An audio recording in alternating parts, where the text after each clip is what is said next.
नमस्कार। हिमाचल बुलेटिन में आपका स्वागत है। पेश है आज के समाचार। मुख्यमंत्री श्री जयराम ठाकुर ने आज बिलासपुर जिला के सदर विधानसभा क्षेत्र के कंदरौर में लगभग 210 करोड़ रुपए की लागत की 26 विकासात्मक परियोजनाओं के लोकार्पण और शिलान्यास किए।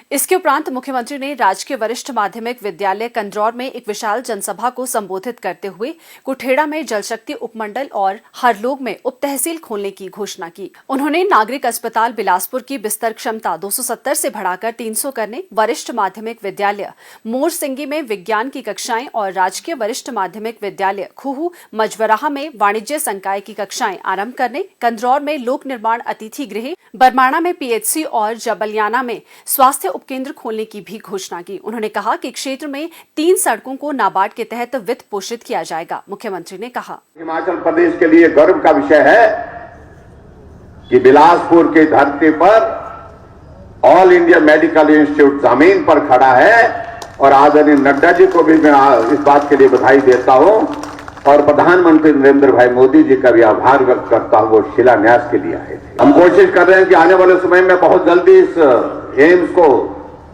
पूरा तैयार करके हिमाचल प्रदेश के लोगों के लिए स्वास्थ्य की सुविधाएं दे सके, उस दृष्टि से हम प्रयत्न कर रहे हैं। आदरणीय प्रधानमंत्री जी से हमने बात की है कि हम चाहते हैं कि जून के महीने में एक बार आप फिर से हिमाचल आए और हिमाचल आकर के बिलासपुर के एम्स का जिसका आपने शिलान्यास किया है, भवन का कार्य पूरा होने के बाद इसका उद्घाटन भी आपके हाथों से, ऐसा हमने प्रधानमंत्री जी से आग्रह किया है और उन्होंने हाँ भी कर दी है।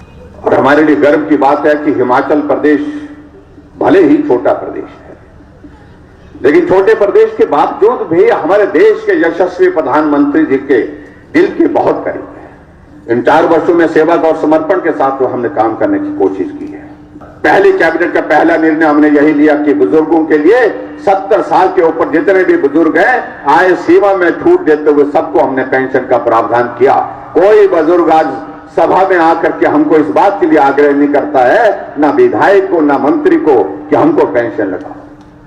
हमने विभाग को आदेश किए, जिसकी उम्र 70 साल हो गई उसके घर में जाकर के कागज की प्रक्रिया पूरी करो और प्रक्रिया पूरी करने के साथ साथ में उसके घर में उसको पेंशन लगनी चाहिए।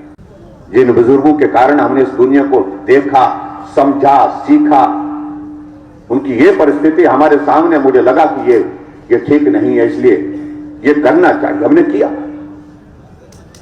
और अब तो हमने पिछले बजट में हमने माताओं के लिए 65 साल के ऊपर जितनी भी हमारी माताएं बहनें हैं उन सबके लिए पेंशन का प्रावधान 1 साल।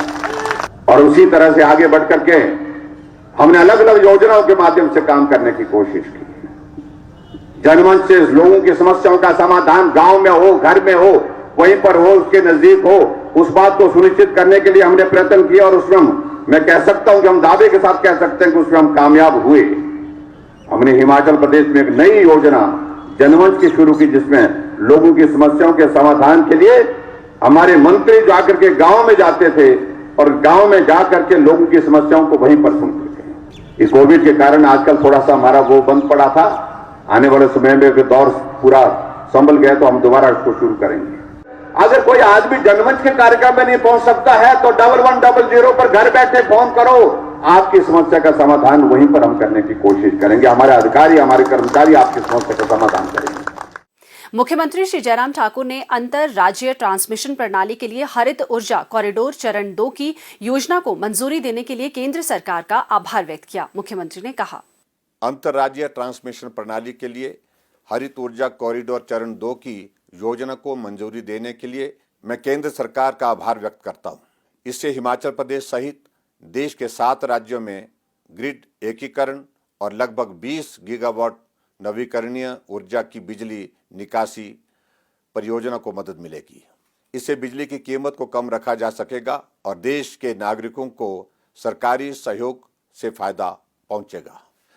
यह योजना देश में दीर्घकालिक ऊर्जा सुरक्षा में योगदान करेगी तथा कार्बन उत्सर्जन को कम करके पारिस्थितिक रूप से सतत वृद्धि को बढ़ावा देगी। इससे बिजली और अन्य संबंधित क्षेत्रों में कुशल और अकुशल कामगारों के लिए बड़े पैमाने पर प्रत्यक्ष और अप्रत्यक्ष रोजगार भी सृजित होंगे। हिमाचल बुलेटिन देखने के लिए सब्सक्राइब करें YouTube channel IPR Himachal, follow करें ट्विटर @DPRHP, लाइक करें Facebook page information and public relations department Himachal Pradesh, visit करें वेबसाइट www.himachalpr.gov.in। इस अंक में इतना ही। कल फिर होगी मुलाकात। दीजिए इजाजत। नमस्कार।